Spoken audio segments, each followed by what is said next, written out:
Today's webinar is presented by EMSI, entitled Winning the Talent Race, the Talent Attraction Scorecard and Building a Six-Phase Talent Pipeline. When it comes to talent, everyone is pulling from the same pool and competition is fierce. Which communities are leading the pack in seizing talent and why? This webinar will go in depth on EMSI's third annual Talent Attraction Scorecard rankings and expand on a six-phase talent pipeline that provides short and long-term workforce strategies with examples and resources. Today's presenters are Cara Christopher and Joshua Wright. Cara Christopher has nearly 10 years of experience in marketing with an emphasis in strategic planning, storytelling, and branding. She started her career in university enrollment marketing, helping students find their educational path. Cara has since transitioned her skills to EMSI, where she enjoys telling community stories, uncovering new findings, and sharing useful ideas with data. Joshua Wright serves as the Vice President of Economic and Workforce Development at EMSI, a labor market and economic analytics firm. He leads the company's Community Insights Division, a team whose focus is to help communities and states strengthen their economies and help job seekers find career success. He regularly presents on data best practices and emerging trends in economic and workforce development. He's a contributor to Forbes and writes for Area Development Magazine, the International Economic Development Council's blog, and other prominent publications. He previously served as EMSI's Director of Marketing and PR. Today's webinar will be recorded to access at your convenience on the C2ER site. The webinar will be approximately 45 minutes long, followed by a 15-minute question and answer section. We suggest that you please send all questions to the question box on the GoToWebinar site. Without further ado, here are Cara and Joshua. Thanks, Lee. Hi, everyone. This is Cara Christopher, and I'm here today sitting with Joshua Wright. Hello, everyone. Great to be here with you. Yeah. Thanks, Lee, for the nice introduction, and thank you to C2ER for allowing us to host today's presentation. The Emsi and C2ER relationship runs deep and long, and so it's always great to partner and work together, so we're excited about that. So we also want to thank everyone for spending the time, spending an hour out of, I'm sure, a very busy week listening to today's webinar. We are really, really excited to be talking about talent attraction, and we have a ton of great insights and strategies that we're hoping you can take back and implement in your communities. So to get started and to lay out the presentation today, we're going to be going over Emsi's third annual Talent Attraction Scorecard and findings. So whether you're familiar with this, maybe glanced at the report, have read it in full detail, or know nothing about it, we hope to give a bit more information and uncover all the great things that we found this year. We also plan to spend the majority of this webinar going over 6 phases for building a talent pipeline. In this, we hope to explain strategies and show real-life examples, and then provide you all with ideas that you can implement in your areas. As Lee said, we're going to have plenty of time at the end for a question and answer. So don't sit on your hands if you have questions. Feel free to go ahead and put those in the chat box. Lee will be looking at them, and then we'll have plenty of time to go over them. If we don't get to everybody, we'll also have our contact information, so we can go over that after the webinar. As a part of this webinar, we are also excited to be giving a guide. So for everyone that's in attendance, after this webinar, we'll be giving the recording as well as a guide to get you started. We're going to be covering a ton of strategies and tips. So this guide gives you questions and areas to fill out so that you can start the action plans that you're needing in your area. So with that, I'm going to transition over to Josh to talk about why talent attraction is so important and why we're talking about it today. Cool. Thank you so much, Cara. Thank you, Lee, again, and C2ER. We're really excited to be here, as Cara said. Talent attraction has never more been in the news or on the mind of economic development professionals and communities. So it's really a great time for us to be releasing this scorecard, which just came out last week, and to kind of go through this. Just last month, a few weeks ago at the annual IEDC conference in Atlanta, Michigan Lieutenant Governor Brian Calley made this statement that we have here up on the screen: that talent is the new currency of economic development. You can quibble with the statement and make the argument that real estate, available properties or infrastructure or something else is is really the key to economic development. I would say that there's probably no one key. It's a multitude of things. But talent at this stage of the business cycle that we're in, and the booming economy and low unemployment rate, is arguably the most important variable to successful economic development. Just this week, two huge headlines illustrated this point very well. So again, the timing is, it's very interesting that we just coming out with this Talent Attraction Scorecard and have the webinar today. As I'm sure most of you have seen, the Wall Street Journal has reported, and other outlets have picked up on this, that Amazon is reportedly going to divide its second headquarters into two locations, and in part to better its chances in finding tech workers. The same day that report came out, the Wall Street Journal also reported that Foxconn is considering bringing Chinese workers to staff its gigantic new Wisconsin facility because it's struggling to find engineers. The common ingredient in these two major economic development stories is really talent. More specifically, the struggle certain communities have drawing in talent, and the advantage major metros like New York have in serving as talent magnets. As one economic developer from Michigan said at that same conference, that same IEDC conference that Brian Cowley made, the new currency statement, that practitioner said a really interesting thing. He said, he felt like they weren't in the business attraction business anymore, but we're in the people attraction business. It should be said, though, that effective talent attraction and a strong sustainable workforce development program and plan leads to effective business attraction. Businesses who want to come to areas that have success, that have proven talent pipelines, that have robust partnerships with higher education institutions and the like. All of this leads to our third annual Talent Attraction Scorecard, again, which we released last week. And I just want to briefly go through the genesis of the report and how it started a few years ago, and where it's come from, and some of the metrics that we've included. And then Cara is going to go over the findings. So 3 years ago, when we first launched this report, talent attraction was just emerging as a major issue in economic development. It was more on the periphery than it is now, but still be a hot topic. And when we set about here at Emsi to think about, okay, we're sitting on top of a lot of labor market data, a lot of economic data. What are the best data points that can help show which communities are attracting talent the best and which ones are falling behind? So we started talking to a number of lead researchers across the country, different people who are doing great work in their communities, some people who are on the C2ER board, and others who we know just from our network of our different clients and people like that. And some common metrics kind of popped up.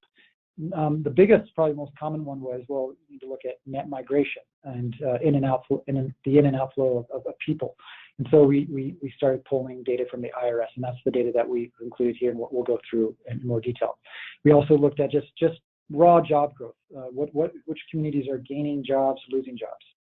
And then we came up with a category of occupations that looked at skilled workers.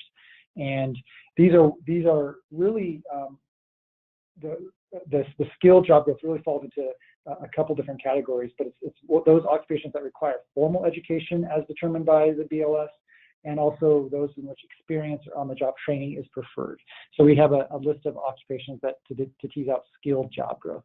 So as we know, all jobs aren't created equal. We also looked at educational attainment, specifically the change from in this report from 2013 to 2017 in the percentage of adults over 25 with at least an associate degree there's been research that has proven that has shown that the increase in educational attainment is a really key indicator of growth in per capita income and other metrics. Educational attainment is really important, so we wanted to look at that. And then we looked at regional competitiveness, and this is if you're familiar with shift share, a metric that looks at just basically the share of jobs that can be attributed to regional factors versus national factors, and teasing that out. So we looked at regional competitiveness. And that, again, it was, we've done, for this report, we looked at the same 2013 to 2017 time frame and the jobs that are broken down based off of that metric. And then lastly, we looked at annual openings per capita. So not job growth doesn't, that's just new jobs. Annual openings, job openings looks at replacement jobs as well. So we wanted to look at that, the kind of the turnover in the market as well. And we did that on per capita basis. And so those are the metrics we've settled on.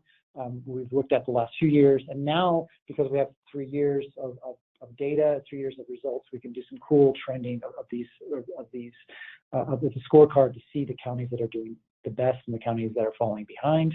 And with that, I'm going to turn it to Cara to talk about the actual results.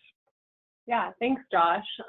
It's been a lot of fun. This was my first year really jumping into the Talent Attraction Scorecard, and it was great to see some of the decisions that were made in 2016 and the foundation that Josh had in place. Like he said, I also enjoyed looking at the last 3 years and seeing how our rankings have shifted, how communities have either increased or maybe decreased over that time frame. So as we looked at the rankings, we decided to group our counties into 2 specific groups. So one for large counties, so that could be a better comparison.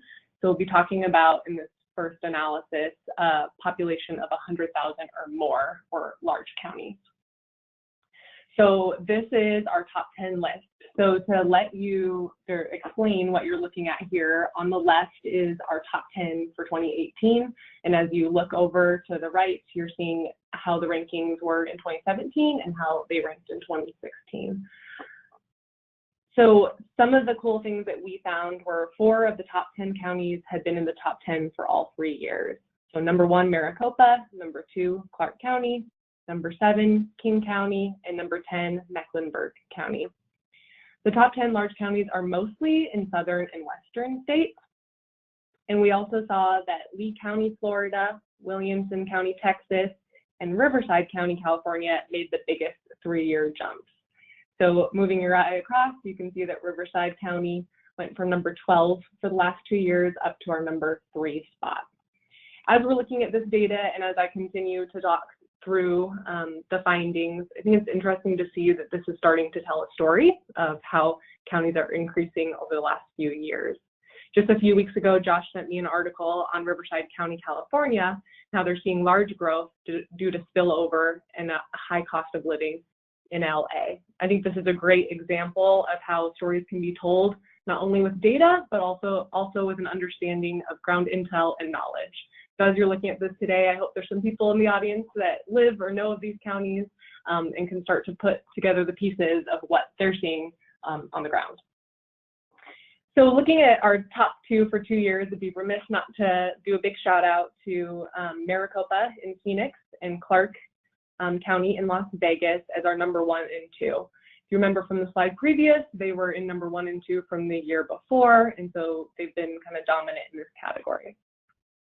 What was interesting as we looked at the 6 indicators was to see that both counties attracted more net residents in 2015 and 16, but that has been steadily high since 2012.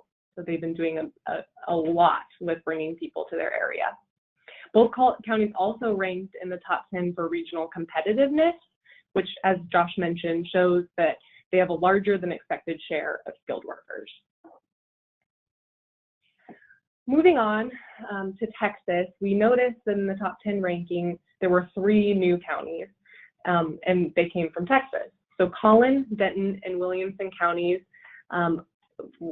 made the top 10 list, and we're bringing in residents to their region with both high job growth and net migration.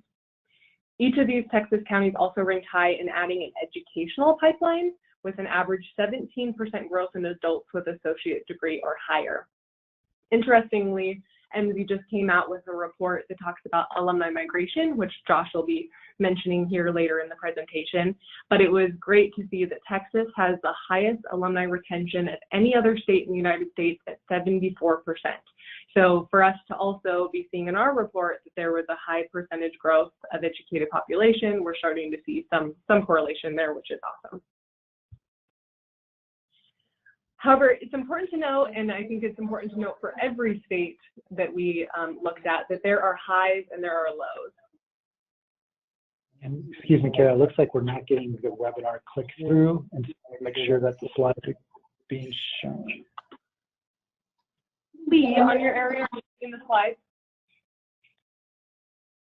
I can see the slides, but they're not advancing at all. It's still on that metric slide. Let me see. Sorry about that. Yeah, we'll get this technical glitch figured out here. I think you actually have to click show screen.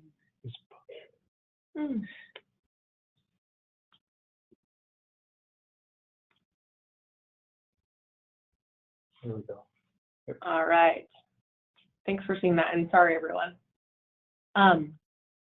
So I explained those rankings, but I'll quickly show you again what we're looking at here. So here are the top 10, 1 through 10. On the left are 2018 rankings. As you move from 2018 to 2017 to 2016, you can see how those rankings have shifted. I'll be covering some of the top highlights, but just want to give you a second to look at that. And we'll move forward. As I mentioned, our top 2 are doing an awesome job. As you can look at the bottom part of this presentation, you can see the migration numbers and how they've been doing since 2012, as well as this last year of the 2015-16 metric.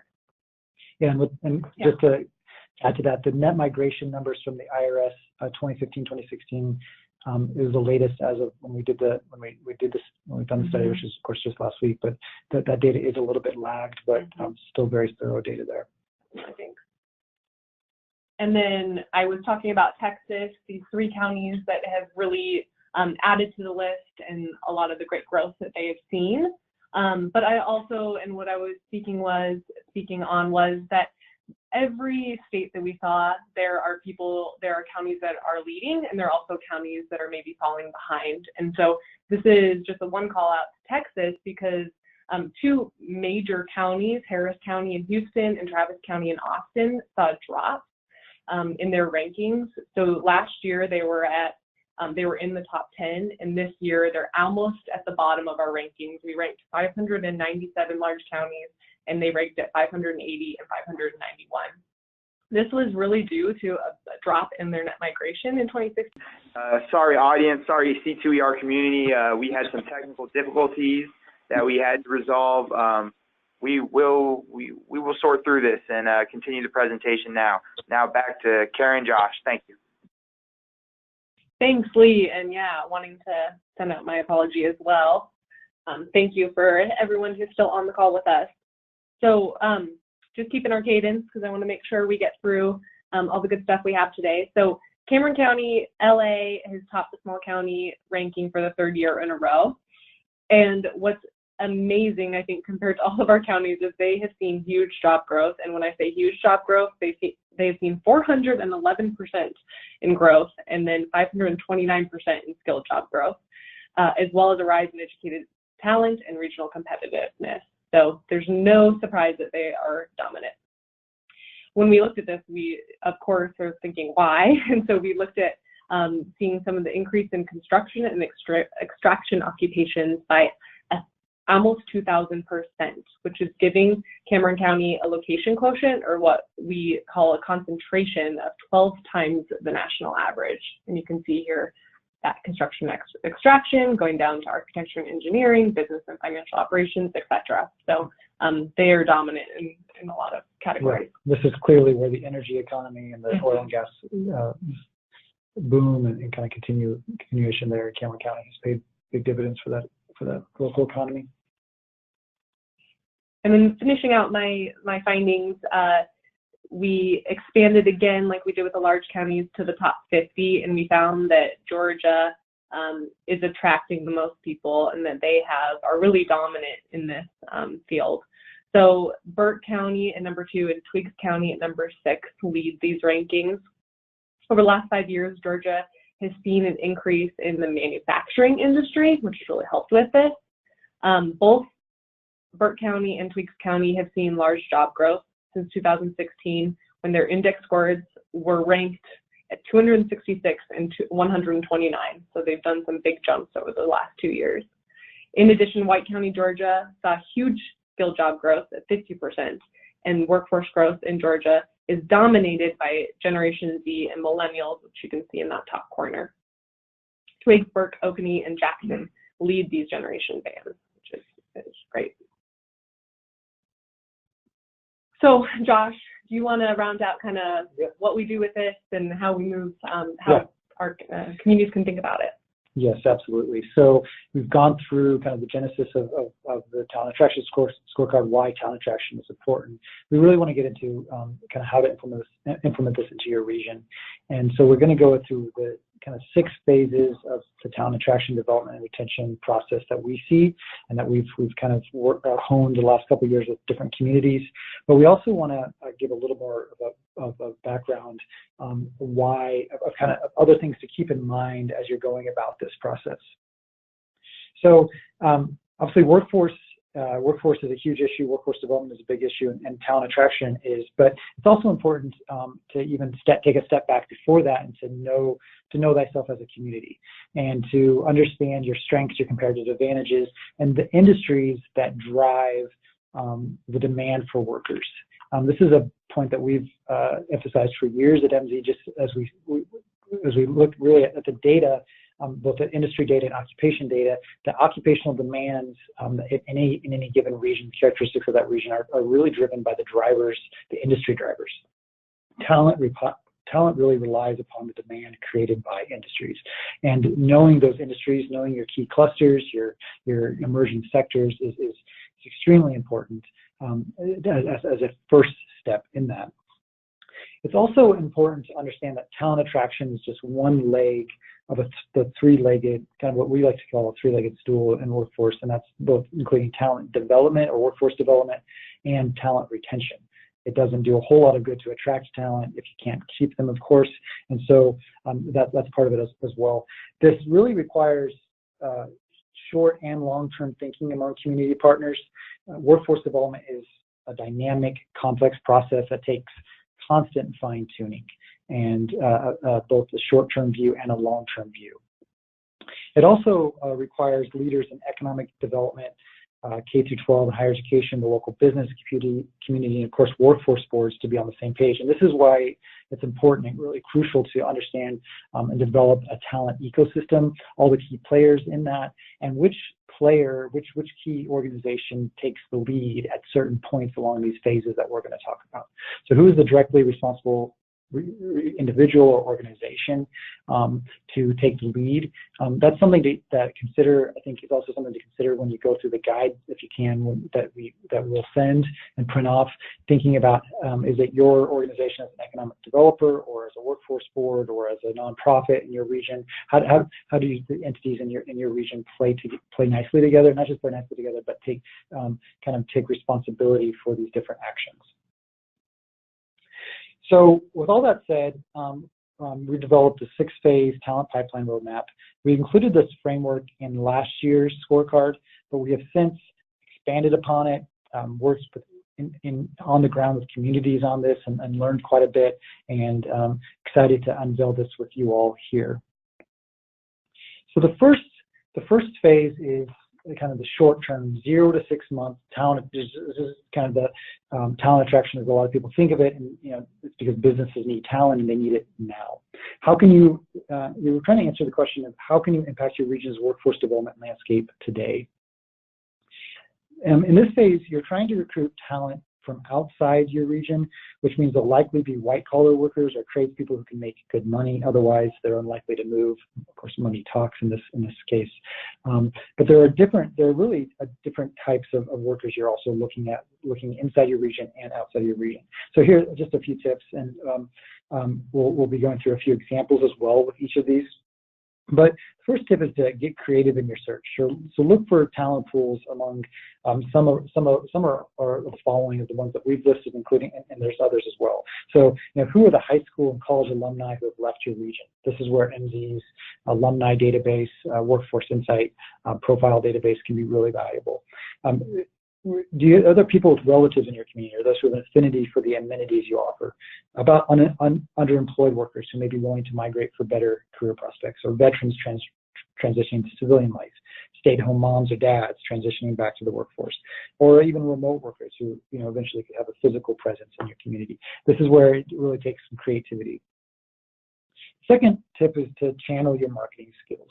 And actually, before we move on, here's an example of that. Looking at college alumni, what are the top schools that are in your workforce? Where are businesses getting their where are graduates going in terms of in your region, out of your region, where they move. We've done a bunch of research both with the Wall Street Journal and ourselves, really interesting and fascinating insights, and this is where that college alumni data can come into play. In terms of channeling your marketing skills, this is where using metrics that matter to candidates, like what's going to be their earnings on an adjusted cost of living basis. What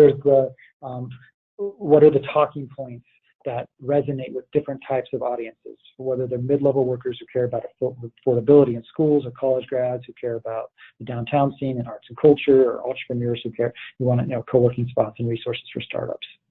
We also want to we're showcasing here greater MSPs Make It MSP Talent Initiative, and this is another thing in terms of on the marketing front that we're seeing more and more of, and people tapping into our data and also building websites to help to target specific, more of a kind of talent websites, talent portals to market their regions, to showcase what potential prospective workers, prospective talent would be able to do if they move to that area. And Make It MSP is a really good example of that. There's literally dozens of other examples of different communities and regions who have done this type of a thing.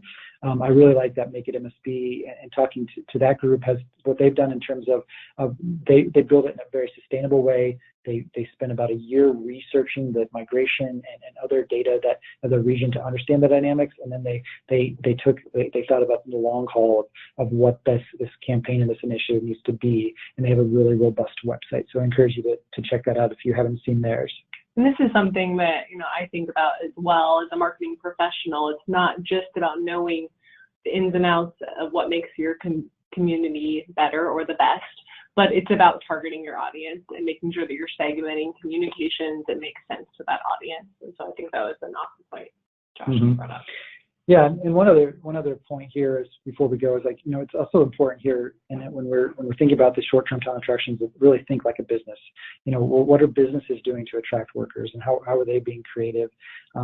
What are really the key metrics, like what key data points that people want to see, and what are the potential applicants that businesses want to see, that potential new talent wants to see? And research from DCI has shown that the cost of living is the top factor people consider when relocating.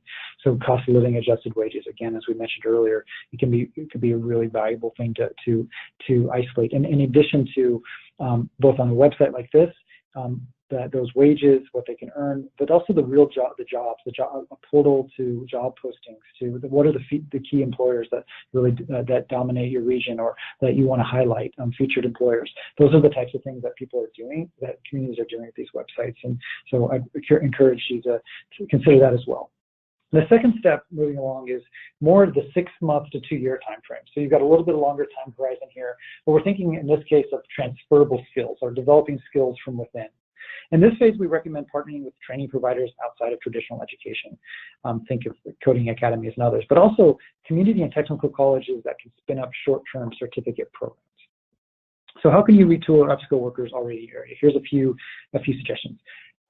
First and really foremost across all of this is it's critically important to be employer-driven. The first people you should reach out to are executives and HR managers at your region's key businesses. I'm sure many of you know this and are already doing it. But if they're not engaged or driving the conversation really right there with the seat at the table, the talent attraction workforce development will have a hard time succeeding. Secondly, we really recommend focusing on skills and job titles and not necessarily the standard occupations that the BLS and others report on. Now, that BLS data is is very strong. It's great as a time series. It's great to look at the robust government data.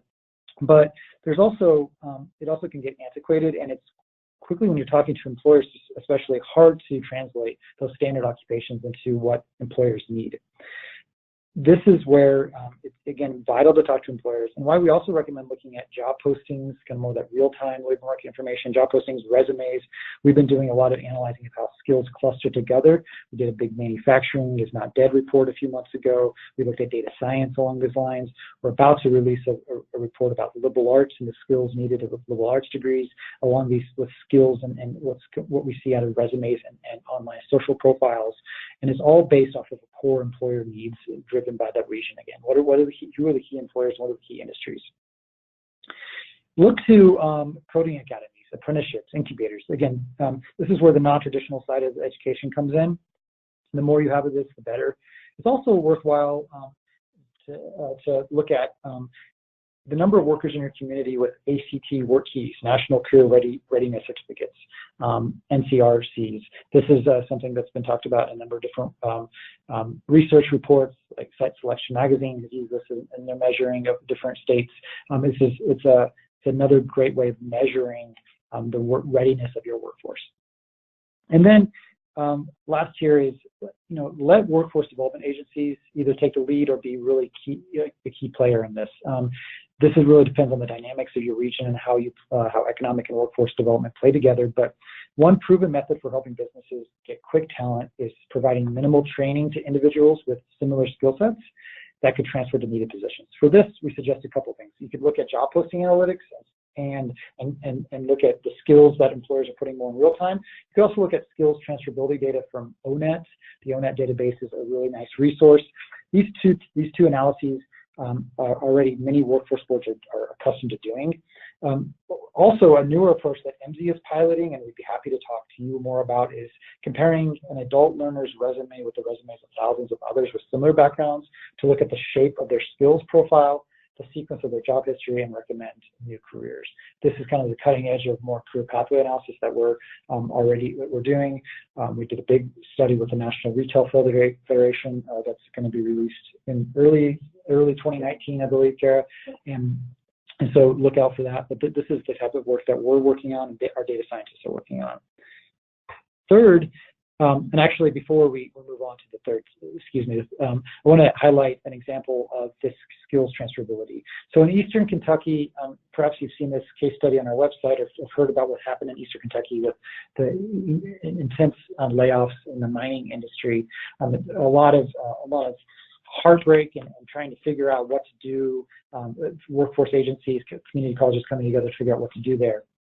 We've worked pretty extensively in that region. Our clients have, and the local partners went along with a consulting firm, Boyett Strategic Advisors out of Arkansas. They worked with the community colleges in that region to develop fast track certification programs that are less than the typical 16-week full course, and it's also less expensive than full tuition. And it was really able to, they were able to see that there's different IT and utility type skills that those workers had. They just needed some certifications. And that's where this both data and on the ground knowledge and transitioning those people have paid big dividends in Eastern Kentucky.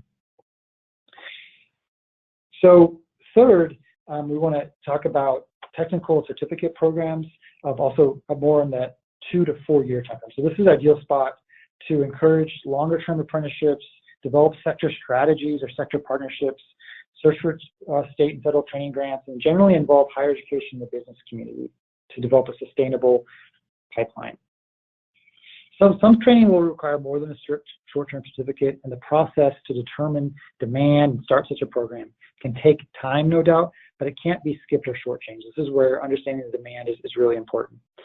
There's a number of states across the U.S. who are doing really excellent jobs in building out very robust workforce development programs that line up with their economic development. And this goes back to where businesses that can see that there are those robust workforce programs are more likely to want to come to those states and locate their businesses. And that's where this talent attraction and workforce development is tied to business attraction. that can be powerful business recruitment tools. Again, really suggest being employer-driven here. And as a case study, we want to point out City of Burleson, Texas. They have they've developed a program called Burleson Works. And as part of that program, they developed a signing day. And these signing days have kind of caught on across the nation. We keep hearing about them. Basically, their whole goal was to match people with local companies, and through the signing day to offer scholarships to get people into to help fund people to get trained. And this has been and to also build excitement, right? There's a lot of excitement around national football, kind of the college football scene on recruiting signing day every year in February. This was something that they wanted, being in the heart of Texas, where I'm sure obviously football, high school and college football is a big deal. It also helps here, but they wanted to build some excitement around it, and also they built a really cool sustainable workforce program as well.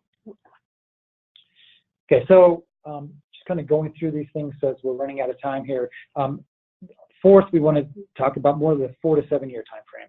This is where we encourage communities to start thinking of long-term talent development and partnering with universities, aligning themselves with universities. Universities are prime sources of young talent that businesses covet.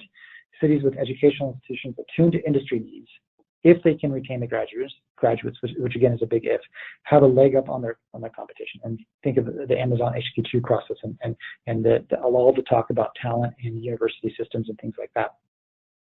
The encouraging thing is that more universities are becoming more focused on their graduates' employment outcomes, so that's a definite positive as we see it. But there still is a need for data to project those future workforce needs and develop the right curriculum. If you want to move on there, Cara. This is also where it's important. It's really interesting to see how alumni migrates. Again, this is the study that Cara referenced earlier. If you look at the difference in the types of institutions really quickly, I thought these stats were really interesting. So community colleges, we looked at all community colleges and graduates and how they migrate. 61% live within 50 miles of their college. On average, they move about 300 miles. State universities, 4-year graduates, only 40% live within 50 miles, so you see a lot more, there's a lot more movement. But then if you go to elite institutions, there's a 700-mile average that they're going all over the place, and a lot of the coastal regions as well. So that alumni migration study is on our website. You can dig into retention by county and by state, and it's really a very interesting study there. Fifth, second to last here, looking at the 7 to 10 year time horizon. And this is where the information gap, what we call the information gap, because really sometimes it's not just a skills gap or a training gap, but it's an information gap. Program alignment and partnerships are great, but if you don't have a student's interest and awareness of these offerings, it's all for naught. The approach here is twofold. So communities both need to invest in junior high and high school programs that align to future workforce needs. And second, they should make their students, starting in middle school, maybe even earlier, aware of the real life labor market opportunities in their area. One good example of this is the South Florida Tech Gateway. This is a public-private initiative to market tech opportunities in a large region headlined by Miami, Fort Lauderdale, and Palm Beach. A number of different economic development entities like Greater Fort Lauderdale Alliance and Miami-Dade Beacon Council have come together with this. And talking to our friends down there in Fort Lauderdale, we know that they've marketed Tech Gateway to middle schoolers and high schoolers by handing out even posters showing all the region's tech companies to make them aware of the thriving but underappreciated South Florida tech sector. This website, if you Google South Florida Tech Gateway, they have a great website that shows all the businesses there, maps all the educational institutions and the tech creators. Really cool stuff there.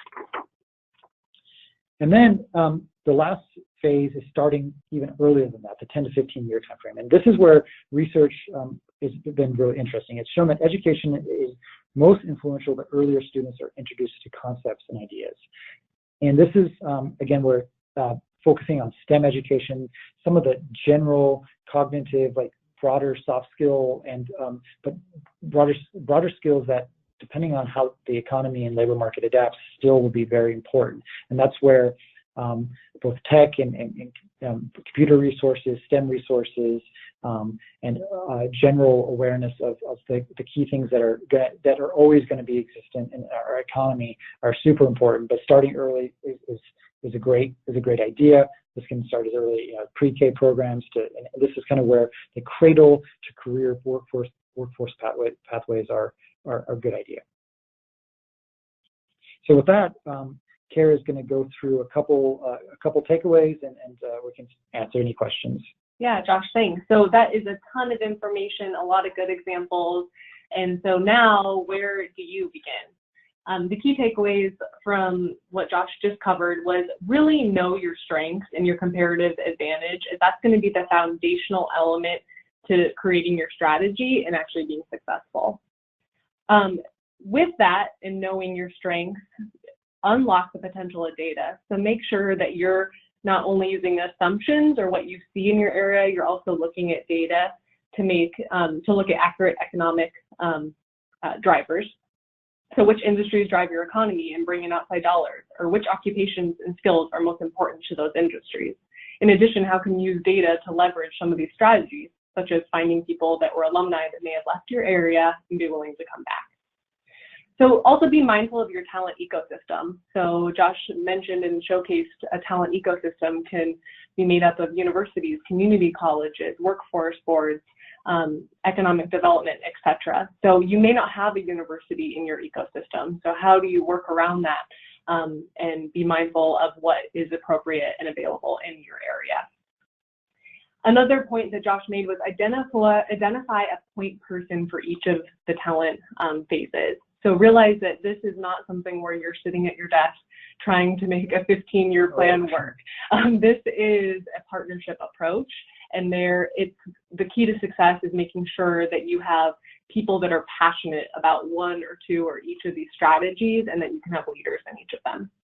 And then make sure you build on a realistic timeline for change. Know that this webinar, you're not going to go home and tomorrow make a change of bringing a bunch of talent to your area. This does take time, and it takes thoughtful time. So being realistic that there are short-term strategies, but there are also up to 15-year strategies that are in place. Right. So with that, as we wrap up and move to questions, we just quickly want to say a little bit about ourselves. So for nearly 20 years, we've been turning labor market data into actionable information. We serve professionals in economic development, workforce development, higher ed, talent acquisition, and commercial real estate. We really are at the center of bringing data about people, employers, and education together so that we can help you with your mission to help communities prosper. And we do that with unparalleled data, strategies, and training. As you can see, we, like I said, serve a large amount of organizations. Within our economic and workforce development unit here, we power 60% of states and 80% of large metros. And we are honored this year, C2ER conference ranked us as the #1 information resource. So that is something that we pride ourselves on, and we're excited to be working with a lot of you that are on this call and hopefully more.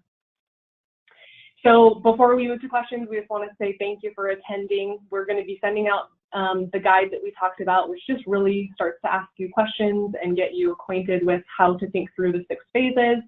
And then here are contact information. If we don't get to every question, please write this down. We'd love to continue any conversations. And we'd also love to partner on helping you with your talent attraction needs. So contact us, and we look forward to chatting with you. So with that, thank you again for everyone who's hung on with us through some of the technical glitches, and we'll move on to questions. So Lee, what do you have for us? All right, so the first question I'm getting is, they want to know, is there a focus on trade occupations with those in the 10 through 15 years, the number 6 category? Focus on trade, like skilled trade occupations, Lee? Is that skilled trade occupations, yep. Mm-hmm. You know, that's a really good question. I think there's been a general de-emphasis, honestly, of skilled trades in manufacturing. Some of the research we've done lately on manufacturing and skilled trades shows that that's really a mistake. There's a lot of opportunity in manufacturing, still will be even with more automation. There's still, higher skilled jobs that more kind of high tech IT or engineering type jobs in manufacturing. And then the skilled trades, there's a ton of retirements and a ton of opportunity. In terms of that 6th phase, though, in the long term, that's really where it's going to, the earlier that educators can start giving some of those skills, or allowing students to work with their hands, which probably in working with machines, thinking of how programming and coding goes into manufacturing, I think is a good idea. Yeah. And then I think there's also been a de-emphasis in CTE, career technical education, what used to be called VOTEC in high schools. That's not necessarily in the 10 to 15 frame, but I think more emphasis of that is honestly needed in our country. I think that's a really good point, Josh. When we think about STEM, it doesn't have to be what we've always thought about it, and it should evolve and change. And so some of those should definitely hands-on work be a part of that. Great, thank you. So next question. What is the best way for us to identify what our own rankings are in our counties? Is there a methodology you can share? Yes, absolutely. We've got on our we can point you to our website. There's a blog. There's been a blog article. There's a Tableau map where you can search for hover over any county in the U.S. to look at your score. We have more data we can give you about those as well. So absolutely, reach out to us, and we'd be happy to share that. Yep.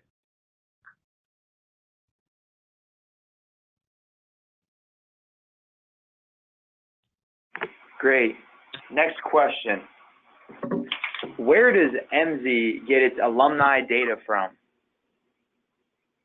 Yeah, so our alumni and what we call our workforce insight data is from a compilation of dozens of sources like LinkedIn and resume databases and GitHub and others, where we can scrape publicly available information on the internet about people's skills, their work histories, their education, and things like that. So we have that. We've normalized that database with about 110 million profiles or resumes, and we've put all that information so you can stack where, based off their program, their college, their skills, the companies they work for. And it's allowed us to give more insight on the supply of talent and and especially helpful to compare to the demand from job postings. Yeah. And in terms of talent attraction, where talent is moving and where graduates are, which states retain, which regions, which counties retain their graduates, or where are those graduates from a specific institution going, is also valuable. Mm-hmm. Great, thank you. Next question. What other data should we be considering in our attraction strategies? Ooh, that's a really good question. We took a deep, kind of thorough process to go through the metrics that we looked at here, but there's always other data points. Some of the more detailed, but maybe not as comprehensive migration data points in terms of what's the income of those people moving, what's the, looking at some ACS, American Community Survey data on demographics and migration, I think could be interesting.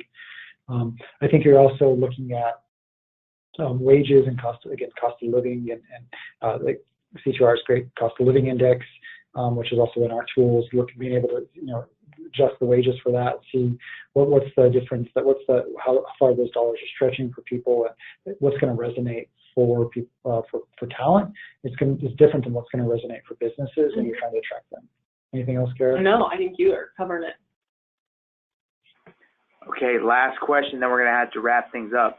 Where can we find the Talent Attraction Scorecard rankings? Yes. So Lee, actually, maybe I'll send you a link so you can put that in your follow-up email with the recording. But otherwise, it is on economicmodeling.com, our website. You can check out our blog, and all the rankings are on there. Like Josh said, if you have an interest in finding maybe what is working well in your area based on those 6 indicators, we're happy to look for you and pull some of that and continue that conversation. So. Great. Thank you, Cara. Thank you, Josh. I appreciate everyone who stuck with us today throughout the technical difficulties. My greatest apologies for that. I'd like to extend a round of silent applause to both the presenters and the attendees who stuck through that. A reminder that today's webinar is recorded. We will be cleaning that so that some of the issues, you will not hear those when you listen through the recording. This recording will be available on the C2ER website. And then also we will be sending out a link thanking everyone that also will have the recording attached and either a PDF or a link to Emsi's, the 6 phases of talent, attraction, development, and retention. Perfect. That's awesome. Thank you so much, Lee, and thank you to everyone. Yes, absolutely. Have a great day, everyone. Have a good day. All right. Thank you, everyone. Have a nice day. Bye-bye.